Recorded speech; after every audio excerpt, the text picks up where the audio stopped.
Midjourney can now turn your images into AI videos. So today we're going to check out this insane update by the Midjourney team. So if I scroll through my images in Midjourney and open up an image I really like, I now look down the bottom right and there is Animate Image, Low Motion and High Motion, Auto and Manual. So what happens if I click Low Motion and also High Motion? I get this video using low motion of my character moving, and it is in 480p, along with the high motion, also in 480p. However, he moves around a little bit more and does a bit more in this video. Now, one thing to pay attention to is the fact that you do get 4 options to choose from, which is pretty cool. Now, also, if I come back and I go manual low motion, what it will do is give me the ability to change the prompt of the actual video. So if I say something like Yoshimitsu turning and getting angry, I submit that, I can influence that motion with my prompt. And this is the low motion version. And then of course we switch to the high motion version, where there's a lot more happening and a lot more movement in that video once again. Now it's also cool as you'll notice that the image prompt section has changed a little bit. It now has a starting frame area, which means I can try to upload an image, or I can even just drag my image up into the starting frame and it has video start. So I can type in something like water splashing over a man in an office and submit. And it's done a pretty good job of splashing water all over this man's head, which I think is very convincing. But what that also means is if I click on this icon and drag and drop in one of my own images, like this artwork I made a few years ago, I can come up, add a basic prompt to see what I want, then I can add in -- motion if I want to, and then high or low. I can use that to determine the level of motion I want. And I've managed to bring my artwork to life, and it's done a pretty consistent job of creating what looks like a 3D animation. Now when I hover over these, they go through and they play. But if I hold down Control and give it a minute to load, I can move my mouse back and forward to scrub and see what the video does. But also, I can extend automatically. So I just click Extend Auto and it will add to the end of the video. But if I extend Manual, it has extend video and I can change the prompt to describe what I want to see. So something like robot moves into a battle stance, explosions go off behind him. I submit, and then we get our video. And it's extended, added about 4 seconds to the end of the clip. But what's really cool is I can still come in and hit extend auto to extend it even further. And now we've got the original video that I created along with the first extension, and then another 4-second extension to create what is a 12.5-second AI video, all within Midjourney. If you want to see which extension is the best, open up any one of these images, and down the bottom you'll notice that there are 3 parts to this bar. This is my first extension and my second extension. So I can just come straight to here to see what's been added. I can move up on this sidebar over here, go straight to this point again to see the difference. And of course the one I just showed you, which is this one, which I think looks the best, you can see the difference there also. Now one thing that is different is you can come up here and download this video, and it's in 480p.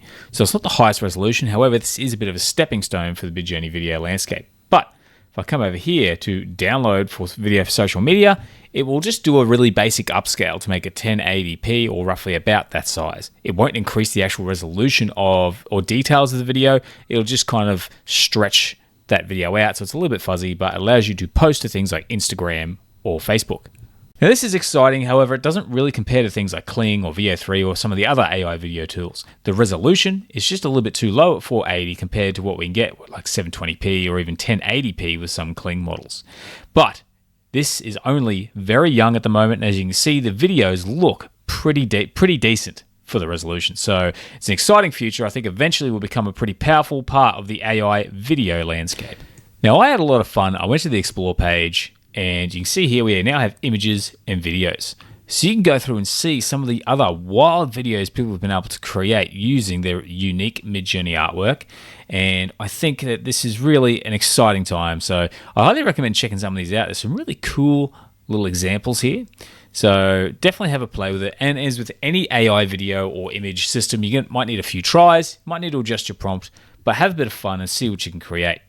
But that's not the end. If I head back over to Create, Midjourney version 7 has also updated its style reference feature. So if I decide to use this prompt, I'm going to remove the stylize.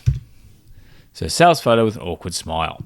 I'm going to add in a style reference. So I can say something like this, drag it up to use as a style reference. And it's apparently a lot smarter at detecting the style of image and applying it.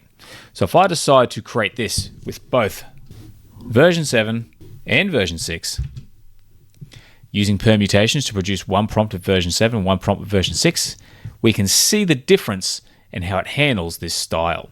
So I'm going to submit that, and we have our version 6 grid and our style reference, and you can see it's copied the color, added some of the elements, especially in this one here. We move down to the version 7, and apparently it's a bit different. I can't really see the difference, but if I try something else, so I'll use the same prompt, remove the style reference, and I'm going to take this image because it has so much in it that is vastly different from the prompt. I'm going to add it as a style reference, add in our permutations again, enter. Now this is our version 6 grid. Now we have, I guess, a salesperson in there, but it's not really an awkward smile. It's definitely captured a lot of the elements and style of the image. When I go to the version 7 grid, I feel like the smile is a little more awkward. It's a little bit closer to the subject. And to be honest, the elements in the background and the style are actually closer. So there is an improvement on the styles used with the version 7 style reference. But there's something else I want to try out. Again, using the same prompt. I'm going to get rid of our image. And now we just have the prompt. I'm going to add our permutation. So we've got version 6 and version 7. I'm going to add a style code. This is just a style code I picked at random. Now, version 6 style codes have been a pretty traded commodity on the internet lately. But the thing is, version 7 and version 6 style codes aren't necessarily referencing the same system. So if I submit, notice how these version 6 images are vastly different from the version 7 images. So in order to use the old style codes, you may need to actually go back to version 6, or we can use this exact same prompt again.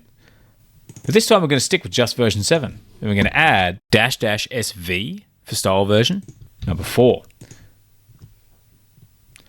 So by adding --SV4 and submitting, it falls back onto that old style from version 6. So if you want to use your old style codes, either use version 6 or add --SV space 4 to version 7.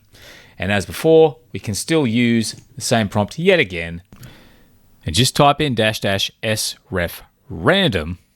And if you want a few versions, just hit --repeat. And we can say 5 to get 5 different style codes and submit. And we then get one style here with version 7 and we get given a code. We scroll down to another actually quite very similar style with a new code. And again, a completely different style, new code, and we're able to go through and discover some more styles in that fashion. But this change in sref codes means I really think it's a great idea for you to learn how to actually prompt for styles and not rely on these codes. You can use them, have fun with them, but also if you like a style of image, don't forget you can use the image. So even if I take this image here and I use the prompt, remove the style ref code, drag this one up into the style reference section, I can use that to influence the style of the image, submit, and I've been able to replicate that style that we got from the style code by using the image produced as a style reference. So that's a pretty exciting update for Midjourney, the fact that styles are a little bit better, but also just the videos. This is really going to be a powerful tool in the years to come, especially as they improve the resolution and the video and sort of catch up with the competition. But otherwise, that is another cool update for Midjourney, and I hope you have a lot of fun with it. Test it out, see what you think. Otherwise, that's the video for today, guys. I hope you found it useful. If you did, please consider giving the video a like. Otherwise, hope to see you again soon. Have a great day, and thanks for watching.